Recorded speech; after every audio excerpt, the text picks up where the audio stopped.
Hello viewers, how are you? Hope you all are fine. In this video, you are going to learn how to insert lambda symbol in MS Word.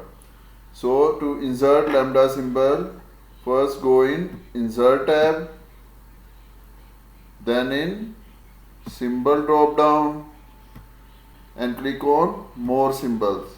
Then this dialog box will appear. Click on here Subject and select Greek and Coptic from here. Go down from here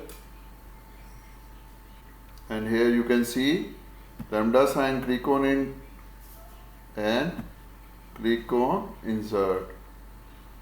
You can see lambda is inserted here.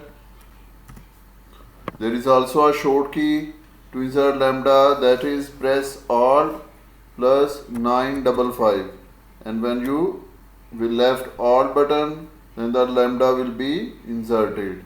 This is how you can insert lambda in MS Word. In the end, please like and share this video and subscribe our channel. Thank you.